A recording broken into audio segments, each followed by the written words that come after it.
Well, hello and good morning, everybody. I'm really happy to be here. Thank you for the invitation to this great conference. I really enjoyed the last 2 days. What I'm going to talk about today is ethical aspects of digital gaming or online gaming.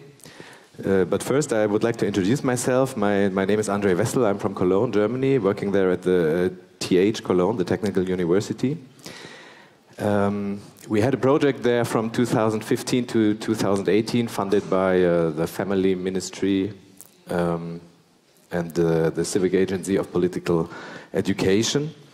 And we worked on ethical aspects, ethical questions and topics occurring in digital gaming culture. That doesn't not only include questions of content, of game content, but also what is surrounding the games, like the communication culture within the community, for example, or how does the industry treat the young people or their customers in general.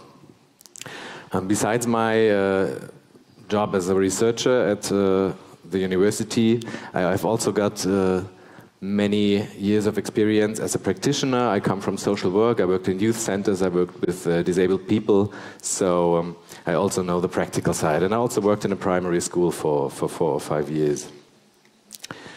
My lecture is named "Let 'em Play and or Keep 'em Safe: Ethical Aspects of Digital Online Gaming." And as you can see, the title contains a question. And it's the question whether playing digital games and safety exclude each other. It's an and or question. And yeah, the question is it possible to let young people play digital games without putting them to risk? Should we try to minimize the playing time? And are there any positive aspects at all? I hope my lecture gives you enough information to answer the question by yourself afterwards.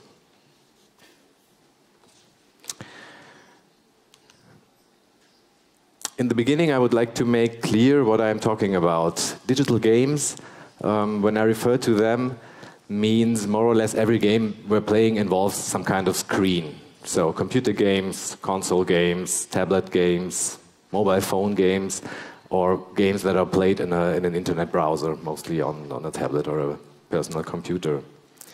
There are different approaches to systemize the field. Besides the platform you're playing on, you also have the number of players. There are single-player games, many of them offline, where you sit in front of your computer or you're playing your game console. And you have multiplayer games, you play together with others, and you have massively multiplayer games, like online role-playing games, for example, where you play with thousands of other people at the same time in the same environment. Another attempt to systematize the field is by genres. Many of you are closer to games at the moment than they think. Look at your neck. The color here is Tetris. Most of you should know that game. It's a puzzle game, it's a logic game. This is some kind of genre, but you also have like action games, strategy games, adventure games, and many different other forms, like jump and runs, for example. Super Mario should also be something many people know. Who is playing digital games? I looked at some figures from Poland and Germany, because many people do not know how big this phenomenon already is, and not only among young people. Around 40% of the population of Poland and Germany, we are neighbor countries, so our culture is quite similar, and the figures are not diverging that much. So in Poland, 60 million people, in Germany, 35 million people are playing digital games. What does that mean, playing digital games? Well, at least once a month.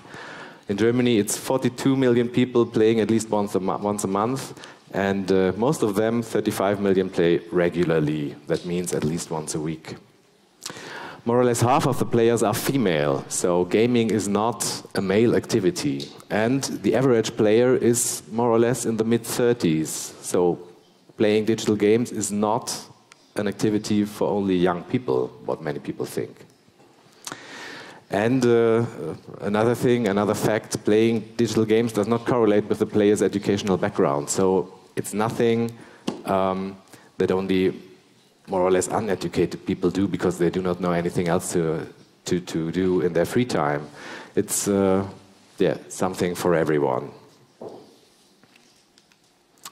In Germany, we have a study called GYM study, where data is collected about the media usage of young people, 12 to 19 years old, and it's done every year.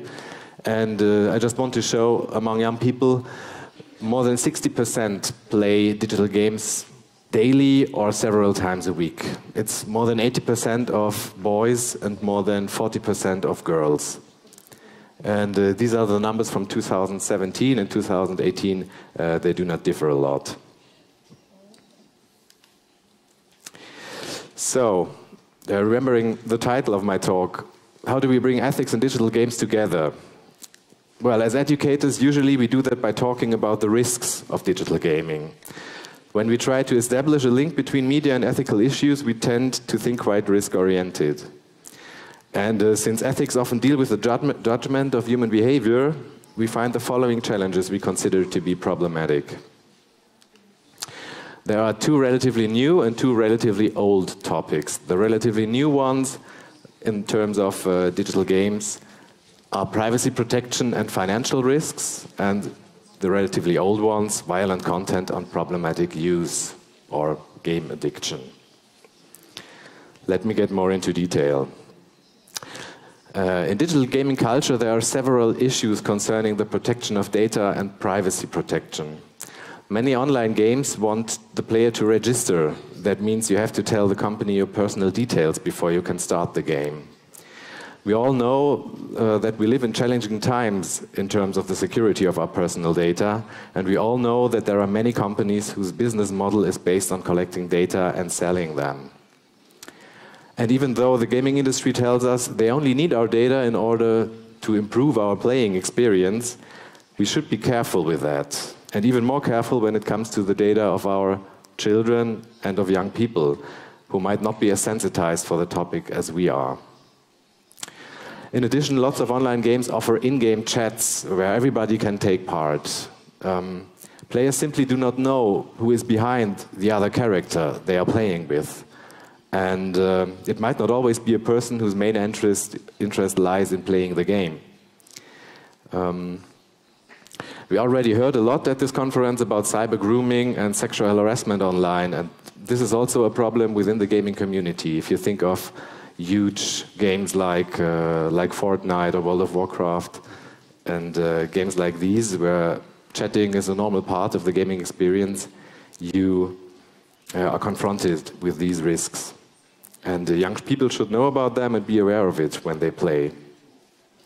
And of course, be not too fast with telling their personal details to friends they make online, and never ever tell secret data like passwords to anyone.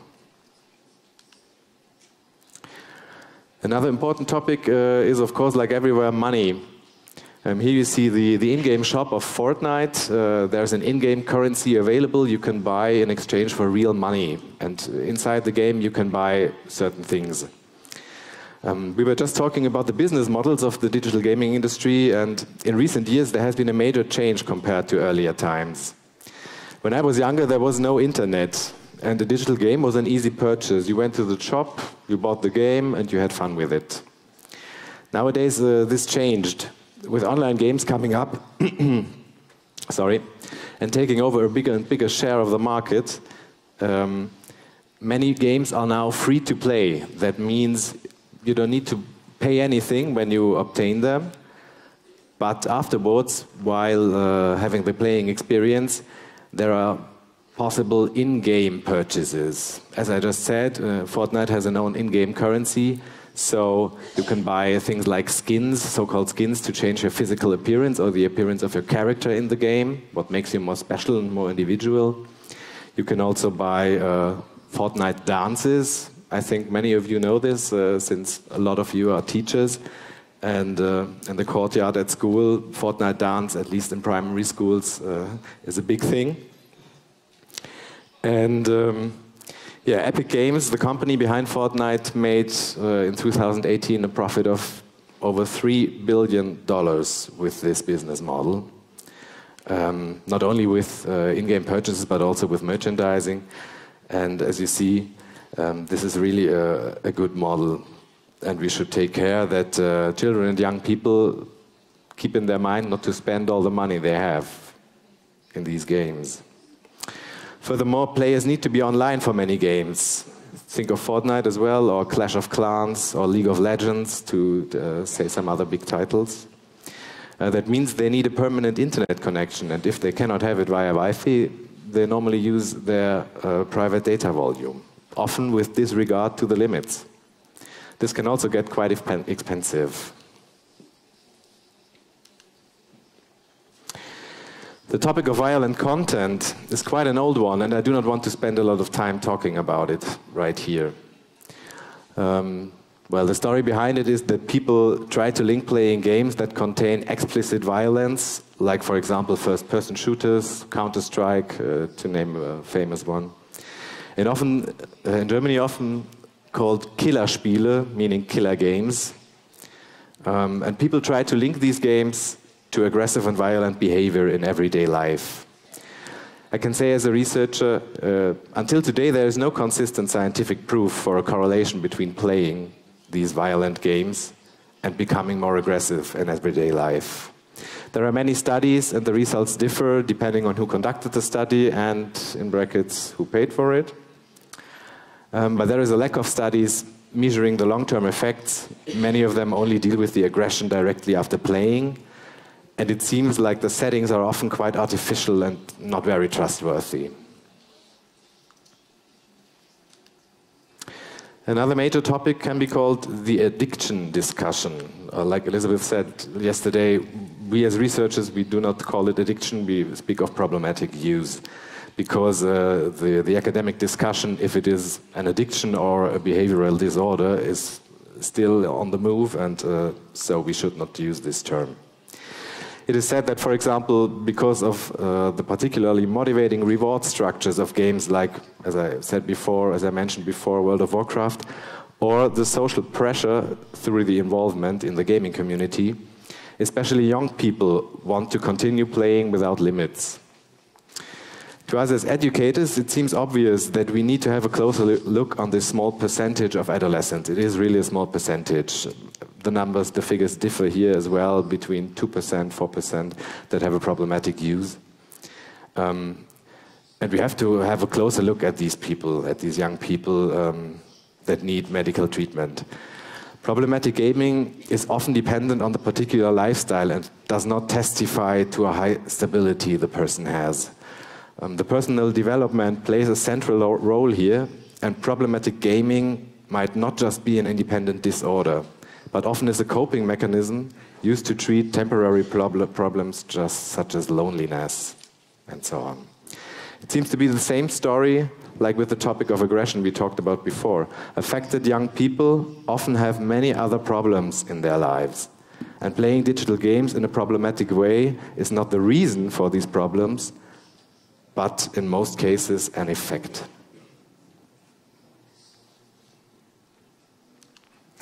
Having spoken about some of the risks that are related to digital games, I would like to take a brief look into media history to find out how society deals with the new media when they come up, as digital games came like 20, 30 years before. And we recognize certain parallels, for instance, that the public shortens the discussion to the problematic aspects. That's something I do not want to do today, even if I started with the problematic aspects. It seems to me, or to us, that there is an old fear of new media. Starting with, as you can see, Plato, when writing was invented some 1,000 years ago. He criticized, if men learn this, it will implant forgetfulness in their souls. They will cease to exercise memory because they rely on what is written, calling things to remembrance no longer from within themselves, but by means of external marks. So he criticized, he blamed writing for having bad effects. Writing can be considered the first media revolution in human history. The second revolution, like printing, invented in the 16th century, brought up novels, brought up books to the broad people. And also there, the public discussion focused on the problematic aspects.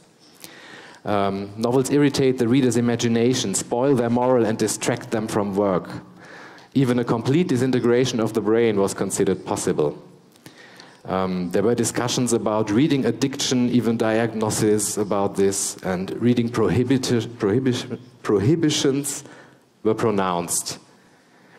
So as you can see, all of these were transferred to film as well, and later to other media like television, comics, and so on. As you can see, at the beginning, when they come up, new media cause rejection and irritation. Fears, especially with regard to the temporal dimension of the use and the content of the media. So, if you look at the public discussion about digital games nowadays, it's the same. We find the same things, so maybe it's just a human reflex to react like that, to criticize it in a really harsh way and not considering the positive aspects at all. Working in the project Ethics and Games, as I said, from 2015 to 2018, we tried to do this in a different way. We tried to focus on other aspects than just the problematic ones. We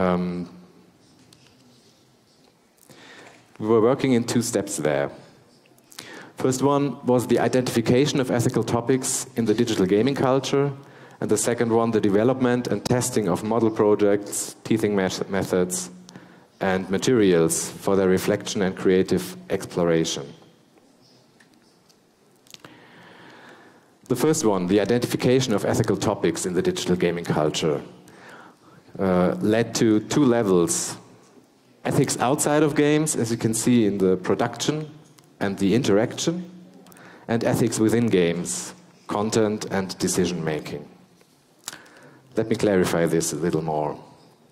The level of production, as I said before, deals with the relation between the gaming industry and the players. How are players treated by them? And we had, we identified two main aspects, even if there are some more, but I will explain only them now. The release of unfinished games and the DLC policy. DLC means downloadable content. It's a custom nowadays that games are put to the market without being really finished, maybe just to get like the Christmas business or something like this. And that some weeks or some months later, there is some kind of DLC, downloadable content, published as well, that you have to buy to have the proper playing experience. The other thing the other aspect I already talked about, free to play but pay to win. Not in all games it's like that you buy things only for an aesthetic value, like in Fortnite, that you buy skins to look better or that you buy dances to have more fun.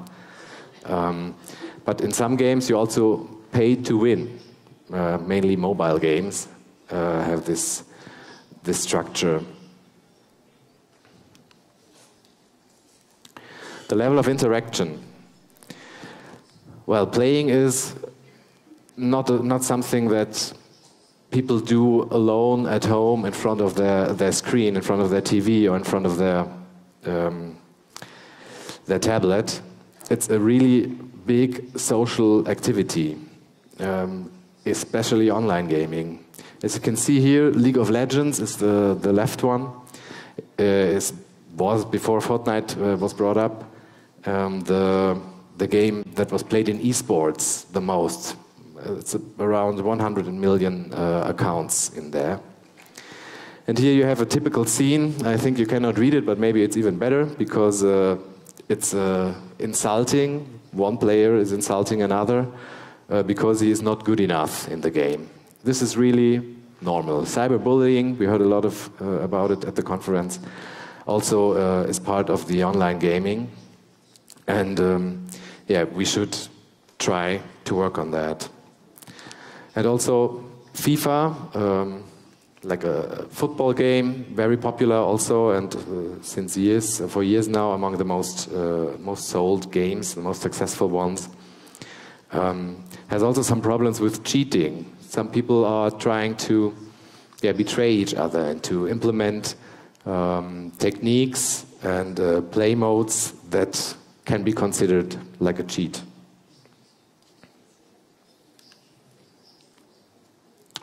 The level of content. Well, digital games are not always about filling rows with geometric forms or shooting enemy soldiers or collecting coins and jumping on fantasy animals. Here are two examples that digital games can also deal with ethically relevant topics. Soma, on the left, is an adventure game dealing with questions around artificial intelligence and being human. On the right side, you see Phone Story. This is a satirical mobile game about the dark side of our favorite smartphones. The game consists of 4 mini-games which require the player to complete activities such as, I said it's satirical, such as forcing children in the third world to mine coltan, which is a part of most of our mobile phones, or preventing suicide at Foxconn factory in China, where the workers jump off the roof of the factory because of the poor working conditions. You are the producer, or like a companion of the producer, and have to work on these problems. The creators of the game stated the main purpose was to elicit a response from people who fail to realize how their fashionable consumption can have negative effects on people in the globalized world. Speaking about the level of decision-making, it's what you do inside the game, more or less, and not the general topic, like the slide before showed. Here we have 2 examples of the relatively new genre of episode adventure games. Normally they are like a story, and you get part of the story, you move inside it, and from time to time you have to take critical decisions, time-critical decisions between different dialogue and action options, or so-called quick-time events. And only then the story moves on. On the left side you see Minecraft, or an adventure based in the Minecraft universe. It's directed to younger children and to younger people, and has topics inside like friendship, competition, equal treatment, animal love and animal welfare, and things like that. So it's really a base of discussion for these topics. On the right side, you see the coming-of-age story, Life is Strange. It's a story in a college environment, ethically relevant also because the main character is a girl, 18 years old. That's not very common in digital games. Many digital games have like a main character that is in the mid-30s, white, Christian, heterosexual, so addressing the main audience then. So this is quite special, and Maxine, as the main character is called, lives a normal student's life and also has the problems normal students have, like bullying at school, a typical relationship problems, or problems with their parents and teachers. Drugs are also a topic, and playing this game, which was a huge success within the community or even outside, addresses all these problems of youth and makes it possible to discuss it with young people. As I said before, we worked in 2 phases, and the second one was about the development and testing of model projects, teaching methods and materials for the reflection and creative exploration of digital games. Well, what does that mean? What for? Our aim was to move away from this risk-focused media education that I did in the beginning of my lecture. That means mainly discussing the negative aspects, to come to empowerment through media education that is focused on conveying media literacy, or in our case here, game literacy. What does that mean? Media education through promotion of game literacy means that in the field of digital games you also have to empower young people to cope with the challenges of the field. It means that they should be able to select and evaluate digital games more knowledgeably. They should be able to reflect and creatively deal with the content and rules of games, and they should be capable of questioning their behavior within games and within the gaming community. Here I can offer you a scheme following German media education researchers Fromme, Biermann and Kiefer. about the different aspects of game literacy. The aim is to broaden young people's perspective on digital gaming beyond the mere activity of playing for entertainment. Game studies, information and orientation means to provide basic information about games to teachers and parents, and that can be done by the students themselves, since they are the experts. And believe me, they love to slip into that role and tell the grown-ups about their knowledge and experience. Second, game usage means different kinds of experiences to create this for the young people.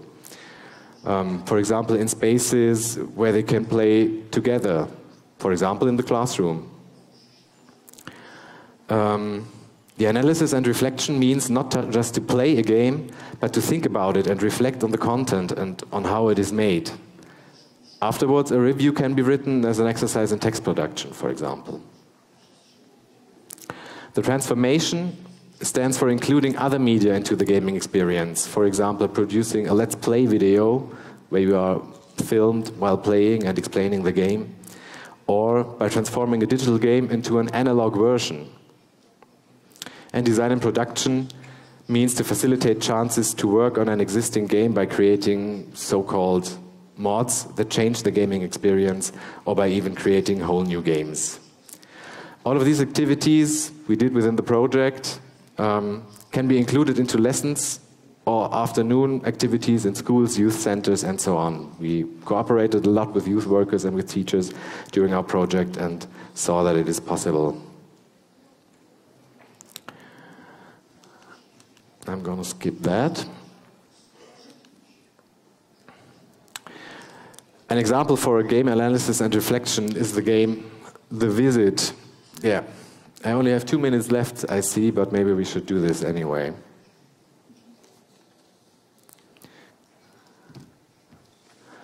So, Maciej is one of the technicians over there, and he's playing the game. It's called The Visit. You see the main character on the left side, and he tries to visit his girlfriend. That's why it's called The Visit.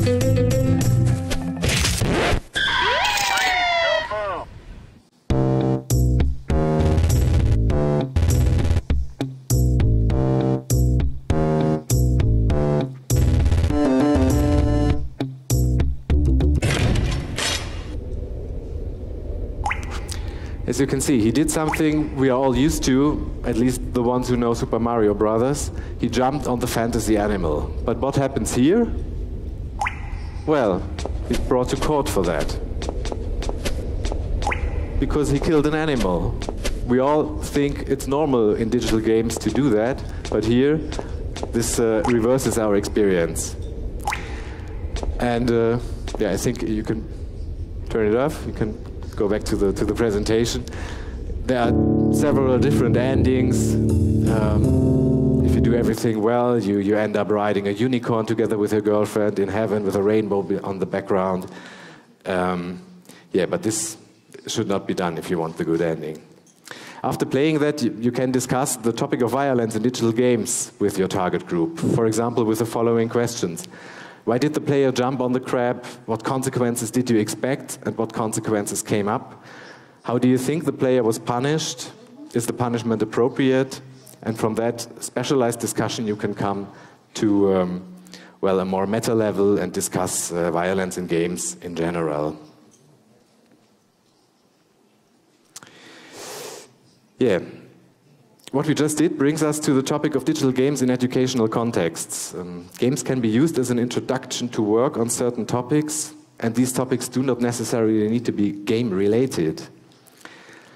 We have to take into consideration that digital games are a leading medium in contemporary youth culture. Adolescents have a huge interest and high expertise, and there is an enormous potential for learning and educational processes. That is why for several years now, digital games have been included to formal and non-formal educational contexts, often with the aim to promote different skills like complex logical thinking, spatial orientation, creativity, memory performance, responsiveness, and so on. The game Minecraft has done a lot here. But not only Minecraft, Also, Fortnite can be used for education, like 3 researchers from Stanford Graduate School of Education found out recently. The skills that are necessary to be successful in the game foster teamwork, collaboration, strategic thinking, spatial understanding, and imagination. They also worked with students that employed concepts from mathematics and physics to calculate things that are necessary to win in the game, for example, or to improve being a good player. For example, the correct angle for a jump or the probability of winning a fight with different combinations of weapons. And for the ones of you for who this leads too far, teachers, as the Stanford experts say, should use students' interest in the game to create engagement in the classroom. There are a lot of possibilities to do that. I just did a workshop on that at the last Gamescom in Cologne, and you just have to Google it, and you'll find a lot of different things that you can teach with Fortnite. For example, geography. There are some examples. And speaking of examples, my last slides want to show some games that have meaningful content, ethically relevant topics. Yeah, I'll do it in a fast way. Also from the company that did the phone story game, you have the Mcdonald's video game.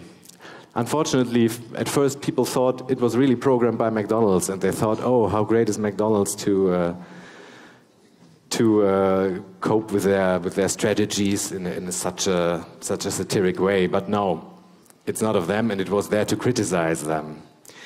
In the McDonald's video game, you also have some mini games, or you have some different environments. For example, you have to burn down rainforest and bribe the local villages' mayors to get some space for your cows, for your cattle. You have to feed medication to the animals that they grow faster. You have to change the nutrition pyramid to let your products appear healthy and worthy.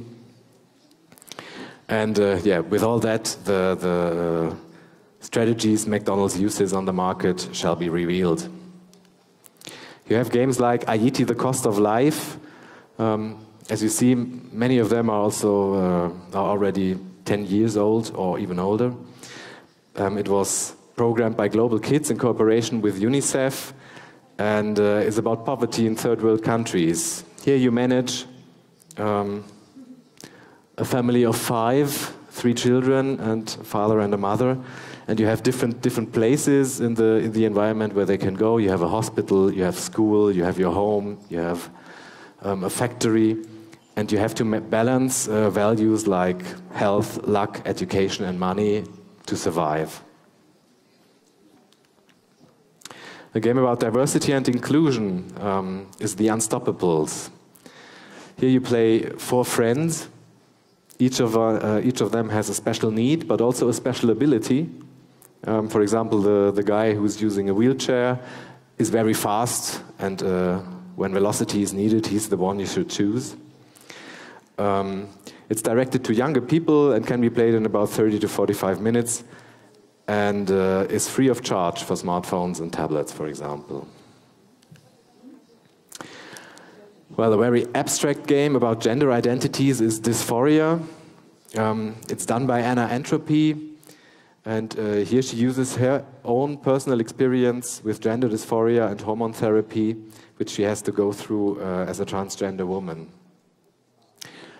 She also does include a lot of mini games that give us an impression of the situations a transgender person has to face in everyday life. For example, here the toilet situation here in the middle. Because if you are a transgender person, you want to go to the other toilet than your physical appearance is, but you cannot go there because everyone will look at you. Or the mirror experience. If you go in front of a mirror, you always see that you are not what you feel like. And the game is more like a novel, more like telling a story than a real game, but gives a good impression of this particular life situation. And just with a few words, Grief and Loss, That Dragon Cancer is autobiographical game as well. The family had a son who got cancer in the age of 12 months and died with the age of 4 years. And they created a game about this to make their experience accessible to the public. A game about flight and migration, done by the UNHCR as well, is Against All Odds.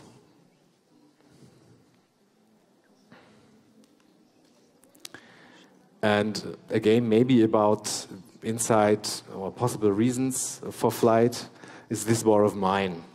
It's a Polish game, unfortunately the only one of the ones I presented that is available in Polish language. It's from 11-bit Studios and is an action-adventure survival simulation. And here it's a war game, but an anti-war game. And you play a group of civilians and not soldiers, and you have to manage to survive, balancing your health, balancing, for example, your hunger, and so on.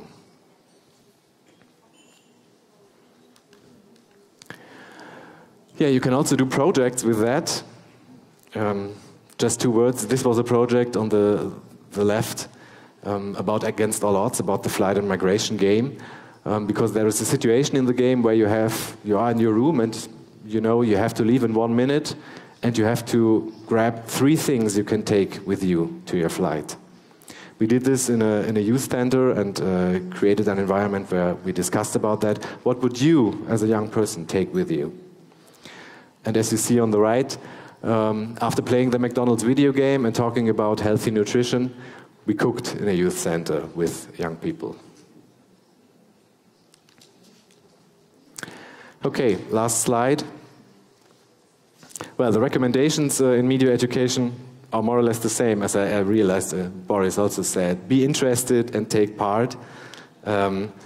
This is also valuable for gaming.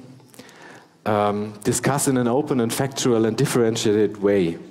Do not let the media coverage unsettle you and advise young people on the risks. I really liked Stefan Dreyer's talk yesterday because he said parenting in our internet age changes from guidance and direction to advice, reminders and company.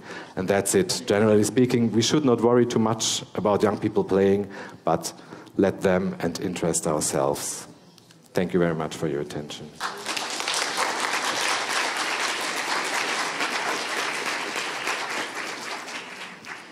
Dziękuję bardzo.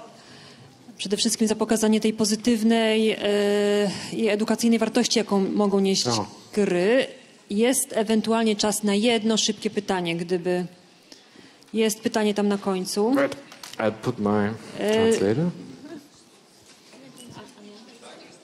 W zasadzie to są 2 pytania, ale...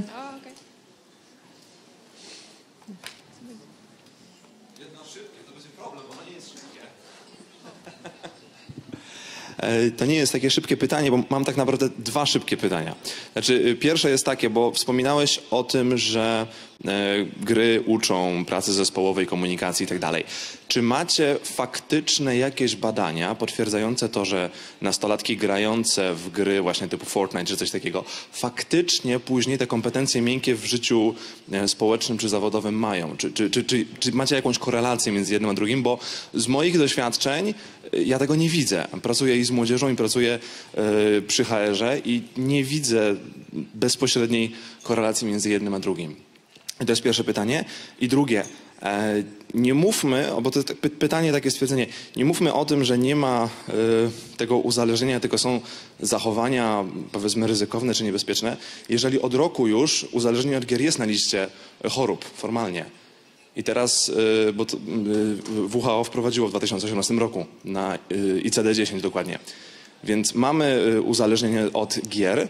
I teraz pytanie, bo nie słyszałem, żeby wspominał cokolwiek o wieku. Czy dopuszczasz taką sytuację, że jest jakiś wiek, jakiś moment, w którym na przykład w ogóle dziecko grać nie powinno? Albo od którego momentu, jak ty to widzisz ze swojego doświadczenia? Dzięki. Okay, thank you for the questions. Actually, these were three. At first, I presented one of the studies, like the Stanford Graduate School of Education. What I presented the slide with Fortnite came from Stanford researchers. So this, for example, is one of the studies. But I also know another one from University Erlangen-Nuremberg in Germany, well, who proved, more or less with their studies, that there is a correlation between that. The second one, the listing in the ICD catalog is not saying that it's an addiction. It says internet gaming disorder. So it's also the same discussion about behavioral disorder or addiction that is going on at the moment in the academia. Yeah, that's what academia is arguing about. I can't agree. Well, I can give you some studies as well for that. And the third question was if I think there is an age of children where they are too young to play. Well, we have in Germany the USK, that is some kind of voluntary company. Well, not really voluntary. The main financier is the gaming industry as well, but we also have other foundations who make age, how do you say it, the reference, they say. And they also say that even children among 7 years can play if it's not longer than 20 minutes a day and only when their parents are there, because it can be a normal free time activity also for very young children, and it's not viable or not visible that there is some kind of damage done directly. André, thank you very much for your presentation. Thank you.